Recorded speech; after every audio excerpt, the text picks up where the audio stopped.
Hey, welcome back. This is 9.6, the ratio and the root test. So we'll begin with the sort of definition of these things. I'll sort of write them both at once. I think the book kind of makes a big deal out of separating them, but they kind of have the same criteria for both the ratio and the root test. So I'll just kind of combine them into one.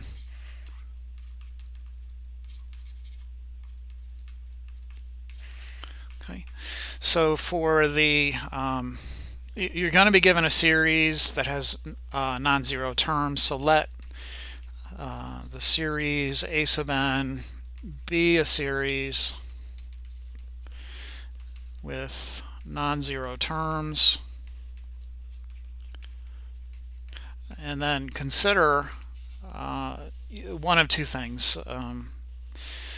For the ratio test, you're considering a limit of the absolute value of the ratio of the terms of the series, basically a sub n plus 1 over a sub n. So that's for the ratio test. Then for the root test, you consider the limit of the nth root of the terms of the series. Okay, so that's the root test. The ratio test we use a lot more than the root test, so hopefully, if nothing else, you'll get the ratio test down really well.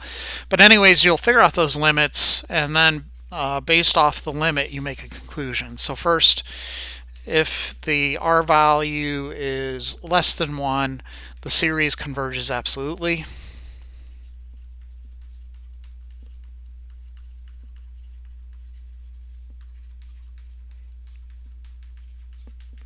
Okay.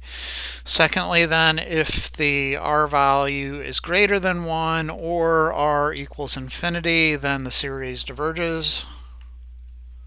Then the series diverges. Finally, if r actually equals 1, then you have to try something else. There's no conclusion. The test doesn't work.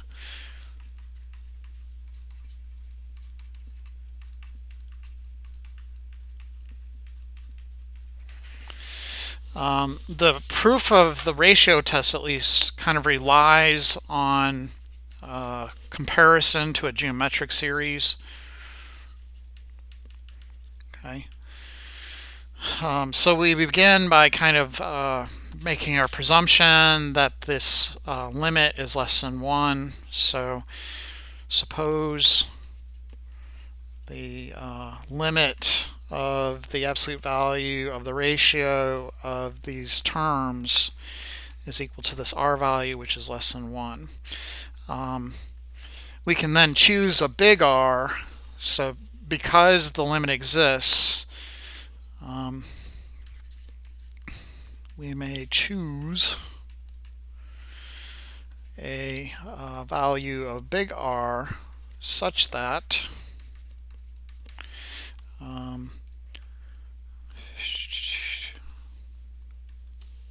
we have this inequality holding. So 0 less than or equal to little r less than big R less than 1. And it's kind of, again, you kind of harken back to the strict definition of a limit. If we know this limit is equal to some value r, which is less than 1, then eventually you can kind of say within epsilon, all of the values beyond some value of big N will be within this kind of strip. Okay, so you may have values kind of bouncing around, but eventually they're all going to be within this little strip. Okay, and so you can pick a value between 1 and r, call it big R, such that this inequality is going to hold. And of course, because r is positive, assumed to be positive, so if you look at the criteria, I guess I didn't write the criteria well enough. It has non-zero terms.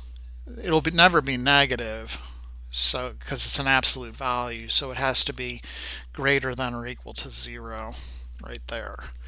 Okay, so if r is greater than or equal to 0, then this limit will also be, well, yeah, clearly, if r is greater than or equal to 0, we can make this inequality. Okay, so if you're willing to accept that, by the strict definition of limits, like I was saying there exists some big N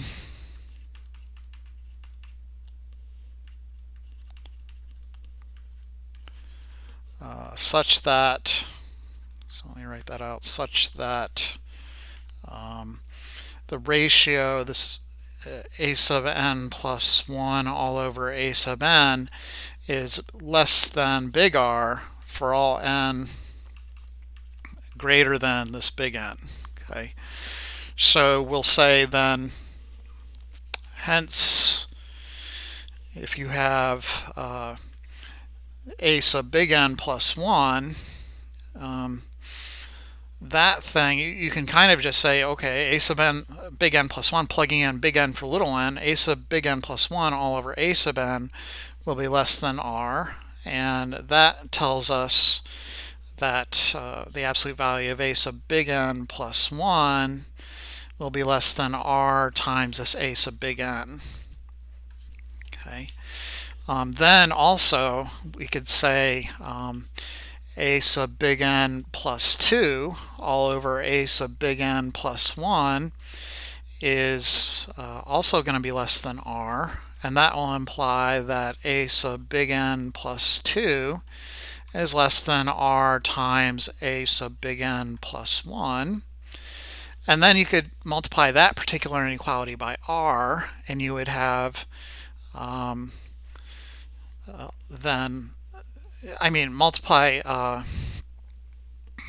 multiply that inequality by big R, and you would have R times absolute value of a sub n plus 2 less than R squared times the absolute value of a sub n plus 1.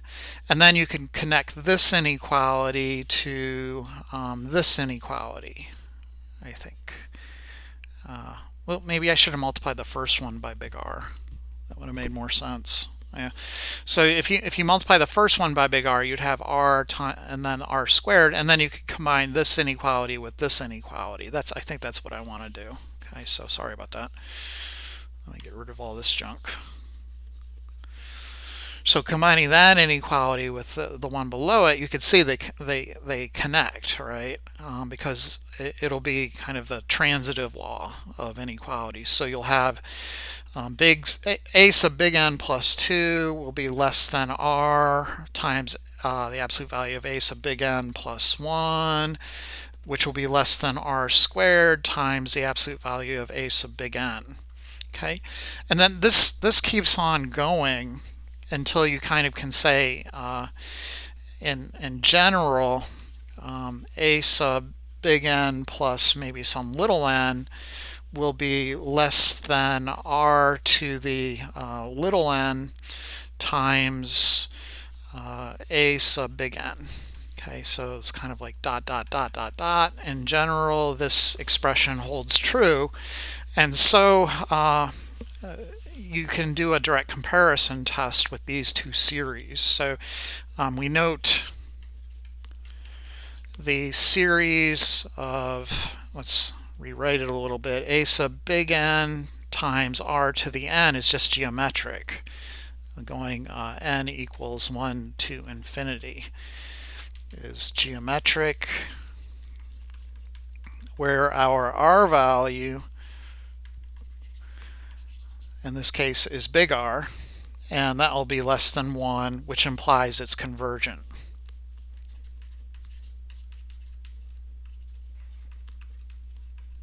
Okay. Thus, by the direct comparison test, this other series, a sub n plus little n from n equals 1 to infinity, is convergent by direct comparison. Okay, and then this thing right here is just kind of a shortened version of the original series that we were doing the test on. Okay, if remember, I kind of introduced this as a little theorem. If the series from n equals 1 to infinity of a sub n converges, or diverges basically, then the shortened version will also have the same behavior. So then the series from n equals, in this case, big N to infinity of a sub n converges. Okay. And that's what we're dealing with in this situation. So this series, the absolute value of the terms converges. Thus, basically, the series going from little n equaling 1 to infinity, the absolute value of this thing will converge, and that implies absolute convergence of the original series. Okay, so thus, this series a sub n is absolutely convergent. Okay, so that's the reasoning. Don't like confuse this test with some sort of, I don't know what you would confuse it with, but you know, the reason why these criteria hold again is because of the proof. Okay, so anyways, let's kind of look at, I think you'll like these tests. They're a little, in my opinion, these are the easiest types of tests to do. But let's look at example 1. So we have the series 2 to the n all over n factorial from n equals 0 to infinity, right? So I need to find my r value. My r is the limit of the absolute value of a sub n plus 1, which is 2 to the n plus 1 all over n plus 1 factorial, divided by a sub n, which is 2 to the n all over n factorial. Take reciprocals, so you have the limit of 2 to the n plus 1 all over n plus 1 factorial times n factorial all over 2 to the n.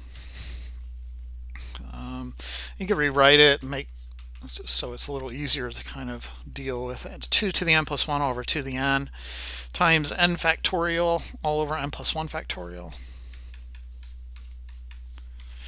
2 to the n plus 1 over 2 to the n, that's just going to be 2, right? Just subtract the exponents. So it's, again, 2 to the n plus 1 all over 2 to the n is just 2 to the n plus 1 minus n, which is just 2 to the 1, so that's 2.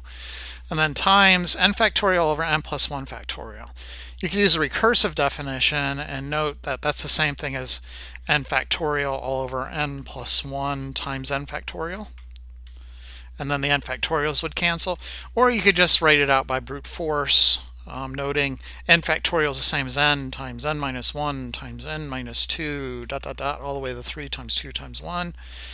N plus 1 factorial is n plus 1 times n minus 1 times n minus 2, dot, dot, dot, all the way to 3 times 2 times 1.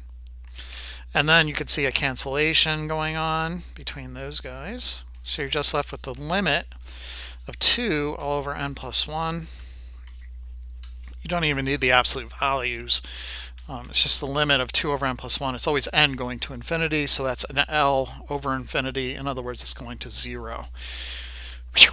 Okay, so our r value is 0. If you look at the criteria that you're looking at, the diagnosis or whatever, if r is in between 0 and 1, the series converges absolutely. So this is an absolute convergence case. Hence, the series converges absolutely. Okay, great. Let's look at another one. So example 2. I have part A, the series n equals 0 to infinity n squared times 2 to the n plus 1 all over 3 to the n. So I'm doing the limit of the ratio of the absolute value. You don't need the absolute value necessarily for at least this problem. It's only like when you have an alternating series. And in those cases, basically the absolute value will just get rid of the negative 1 to the n or whatever it is, right? So anyways, you know, I'll keep the absolute value there. Later on, we'll need it more, so you might as well get used to it. Anyways, you'll have n plus 1 squared times 2 to the n plus 1 will be n plus 1 plus 1 n plus 2 all over 3 to the n plus 1 divided by n squared times 2 to the n plus 1 over 3 to the n. Do a reciprocal, so we have the limit of n plus 1 squared times 2 to the n plus 2 all over 3 to the n plus 1 times the reciprocal. We have 3 to the n all over n squared times 2 to the n plus 1. Okay, so that'll be the limit of kind of simplifying using our exponent rules. That ratio right there is 2 to the n plus 2 over 2 to the n plus 1. You subtract the exponents. Let me write the n plus 1 squared over the n squared there. But the things I circled in red are just going to be 2 to the n plus 2 minus n minus 1. So 2 to the 1. So it's just 2. Then times this other portion, this portion here. That'll be 1/3. Okay. And that first guy, that's just a ratio of second degree polynomials. So in the numerator, you could FOIL it if you want. You got n squared plus 2n plus 1 all over n squared. And of course, to evaluate that portion of the limit, you just look at the ratio there. N squared all over n squared is just 1. Should end up with 1 times 2 times 1/3, which is 2/3. Okay, so that'll equal 2/3, which of course is less than 1, which implies it's absolutely convergent.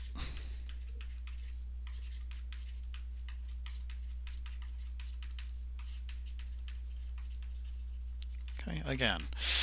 Let's look at the next guy. So part 2, or part B or whatever. The series n to the n all over n factorial.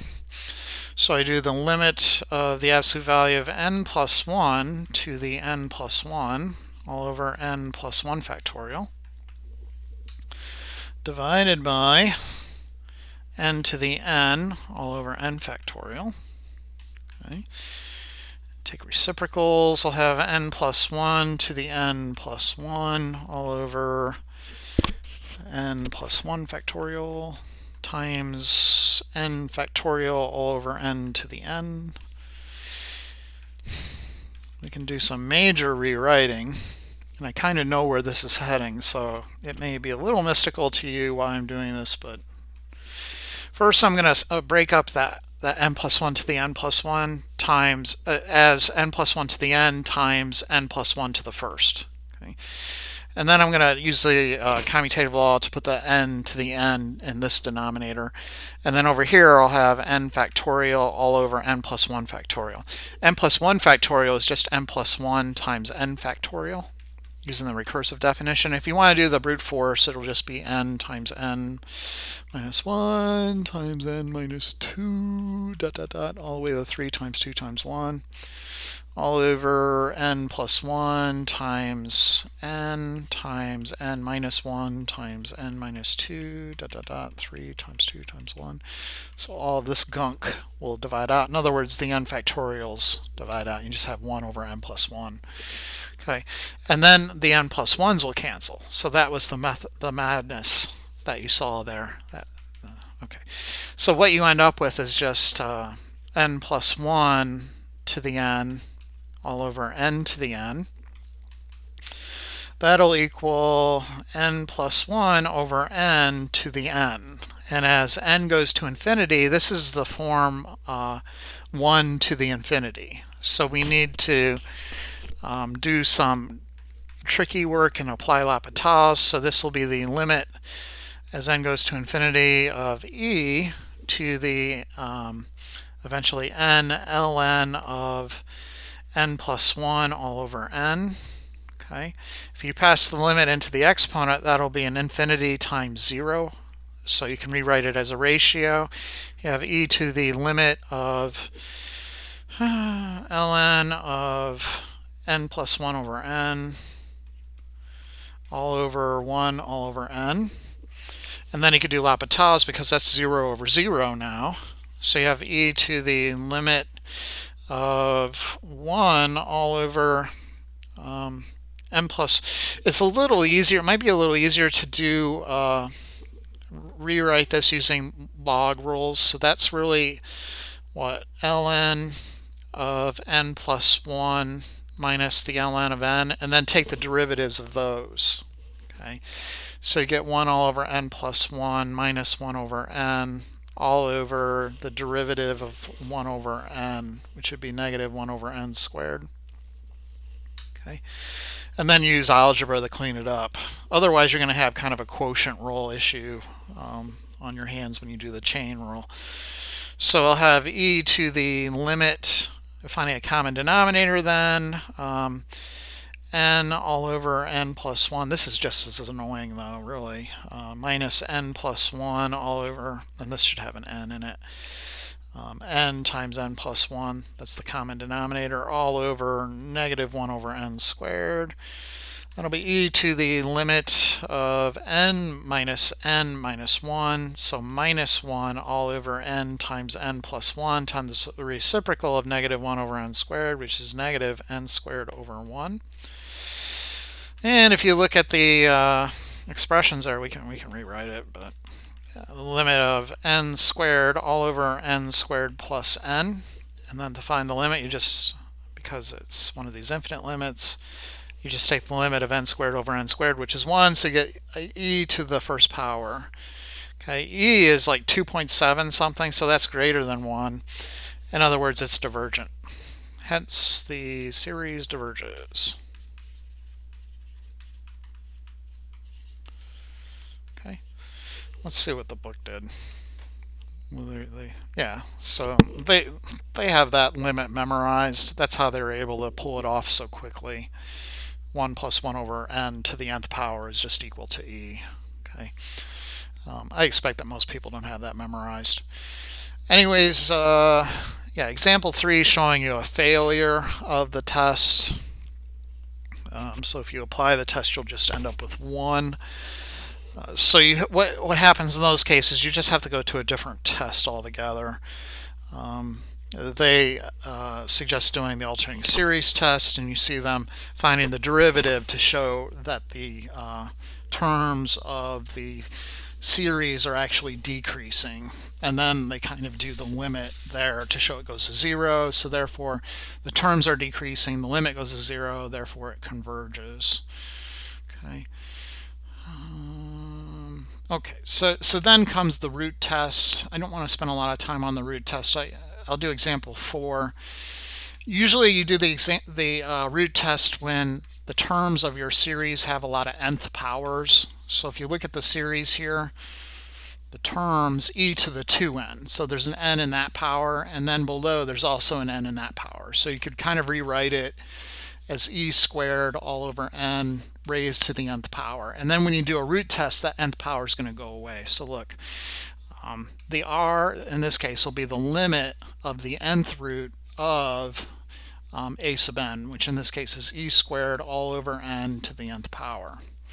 Right? Because that nth root you could rewrite as a 1 over n power. What you end up with is e squared over n raised to the nth power raised to the 1 over nth power. And then you can multiply the exponents and you just have the limit of e squared all over n, which is a constant over something going to infinity, so that will just be 0. Okay. So in this case it's less than 1, thus it's absolutely convergent.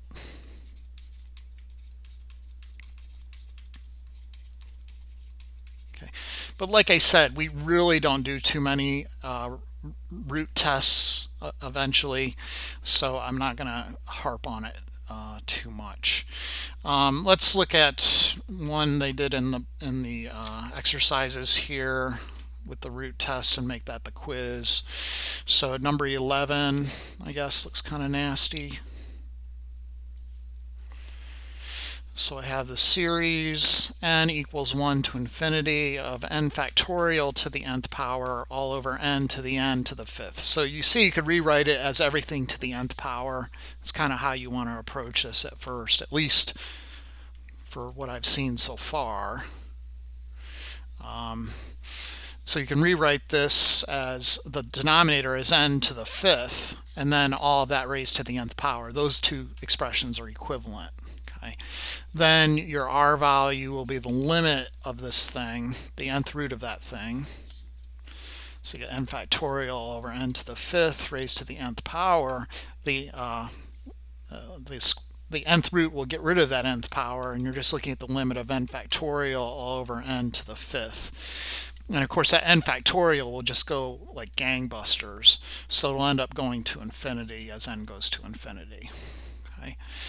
All right, so you know, in this case that will be the divergent case, so hence the series diverges. Okay, so let's put this in here, infinity, and then of course it's divergent.